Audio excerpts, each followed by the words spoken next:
Welcome to the Tiger Interview Series. In this episode, we have a special drop-in from the president and owner of the Tigers. I wanted to obviously talk baseball, but I also wanted to get updates on the club and allow you all to see where the progress is going in the organization.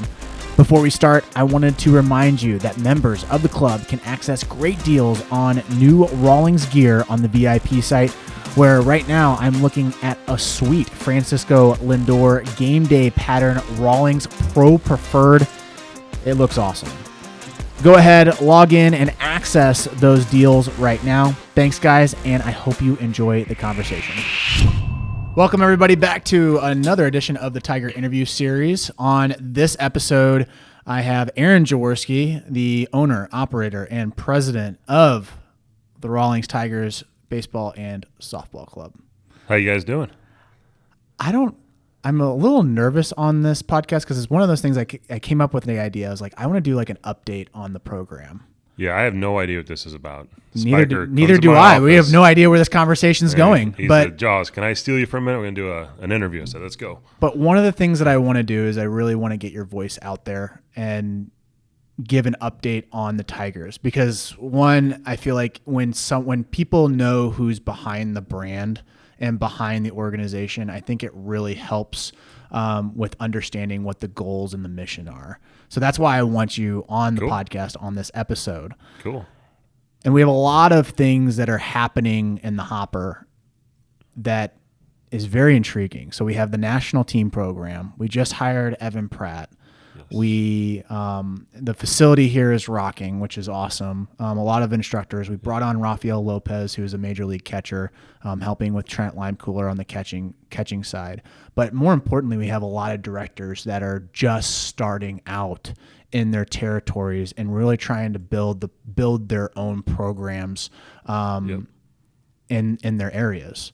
So give us a little update on like how you view everything going on right now and what your goals are moving forward with sure. all this stuff that's happening. Sure. No, I mean, it's rocking. Like it is like big time busy, I think, for all of us. And we feel it in the office where we got a lot of different balls in the air that we're keeping up and moving forward.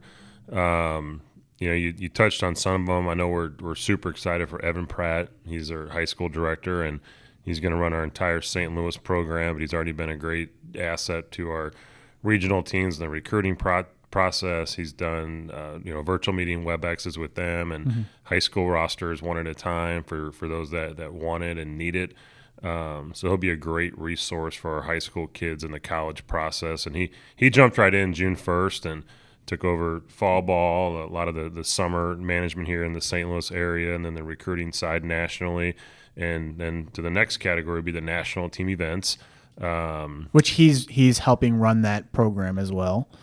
Yes. And if you guys are really interested in like what Evan more like, if you want like a preliminary conversation before, if you are Tigers and you want to have like talk with him, whether you're in St. Louis or outside of St. Louis, listen to the Tiger Interview Series with Coach Pratt, and then also listen to the closing pitch with him as well. We go over a lot of details on the recruiting side, but if you want to have a candid conversation with him, he is open to doing Zoom calls with our Tiger teams. Oh, he's done a ton of them in the first 2 months. He has done a ton of them. He's got more set up for this month. St. Louis family Zoom calls for teams all over our Tiger country that he's there for them just as much as the kids here in our town. So he's a fantastic resource. And explain our national team program, because it's it's unique. It's very unique compared to what the market thinks of national teams right now. Yep. Because give you guys some headway, national teams, basically there's a group of people that handpick players across the country. They'll either DM them on Instagram, get their email, or get their phone numbers and literally just start contacting these people, and they haven't been a part of their organization, and then they just get a super team and go into these events.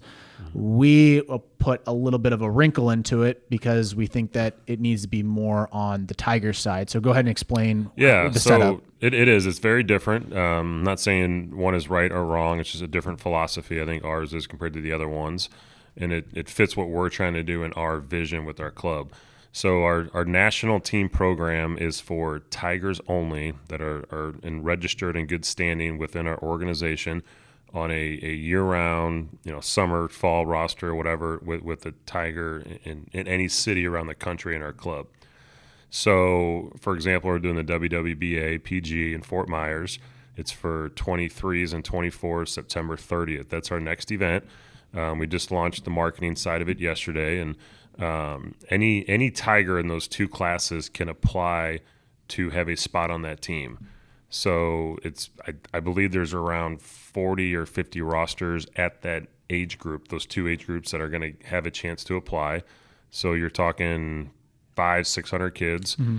And now they're not all going to apply. There's two sport athletes. Some play football, soccer.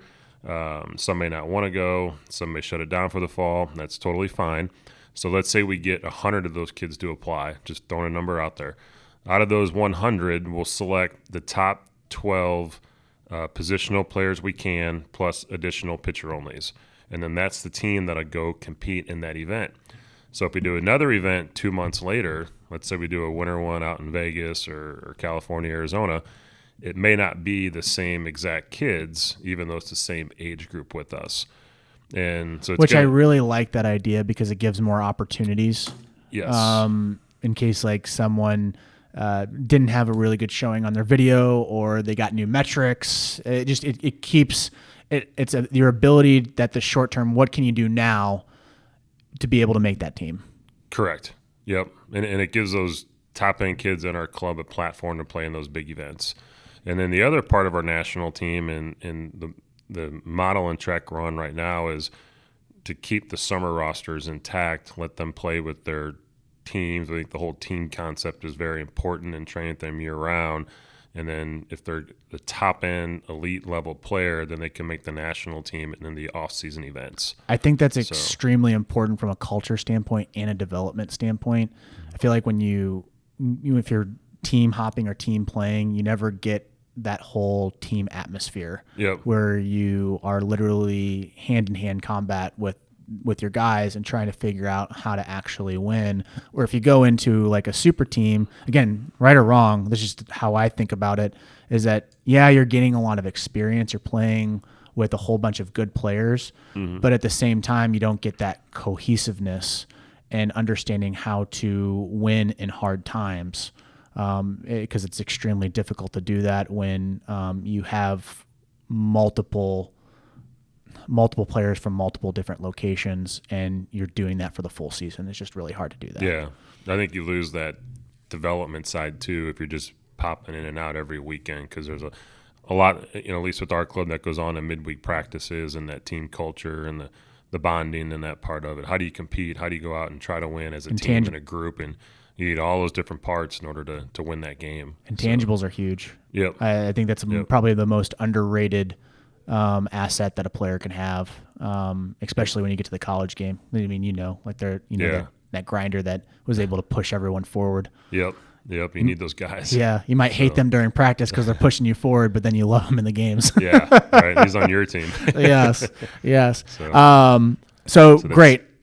Evan Pratt, national program. We also got our national conference coming up September 14th and 15th. We pushed it off last year a little bit, actually kind of delayed it now because of COVID. Typically we do that in the winter, early spring, like February or March. This is the third one we've hosted, and it's going to be in September. So we have all our regional directors who own and operate the Tigers in their city coming into St. Louis for a 2-day event. So there'll be some fun stuff involved. I know we're doing a ballpark tour at Busch Stadium. We're doing a meet and greet social hour with Rawlings that evening. Next day is more of a networking and training day. Doing that at a nice golf course here in town in St. Louis. There's a couple guest speakers that are coming in. We have the head of marketing for Rawlings. He's going, one of the heads. Mark Kramer. Rawlings is just a big company, so it's hard to know who's like the top of the top. Yep. But we have Mark Kramer coming in. Really good mindset on just the industry and helping those guys out from just an industry standpoint, like what's happening, and then also how the Rawlings brand plays inside of their club and their location. And then we also have Dan B coming in talking about uniforms, which everyone loves talking about gear. And then I'm sure he's going to talk about the Rev 1, which is the new glove that Rawlings just launched on All-Star Weekend. And then we also have Grayling Tobias, who is now the youth, I forget his title. Please help me. Director of Youth Baseball Operations. That's a mouthful. But again, awesome. But it does explain exactly what he does, which he's going to be helping with the St. Louis youth teams. But he is also going to be doing some national team stuff. Have we talked about that yet?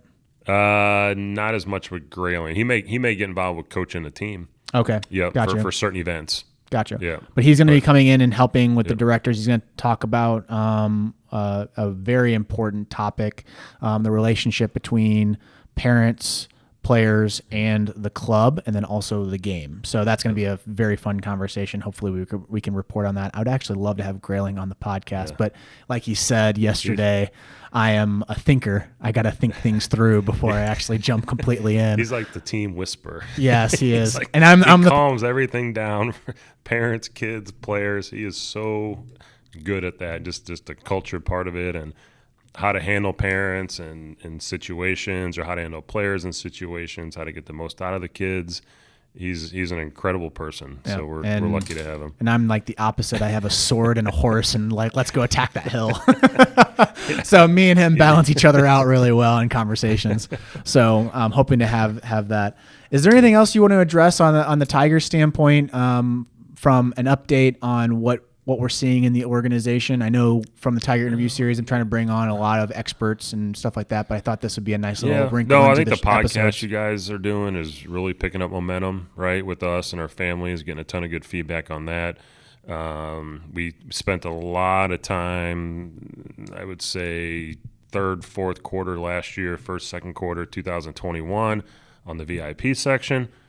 Credit Spiker, and I think Shan had a lot of the back end ideas with that. But and don't forget Stelly. Can't forget Andrew, who's the coder, and it's just everything we have in our program is in that VIP section for our users, and there's a ton of things that are connecting the club from different cities together and building that culture as a group. So yeah, if you guys haven't checked out the VIP, if you're a Tiger, please go in there, check it out. Andrew spent an enormous amount of time. The staff has spent an enormous amount of time of thinking how we want to lay everything out. It is it's a growth project. It's one of those projects that is constantly evolving, and how we rethink and reevaluate constantly on what we want that VIP section to look like, feel like, and obviously do for players, parents, and coaches. So, good stuff. Well, I appreciate you coming on to the podcast and giving us a little bit of an update.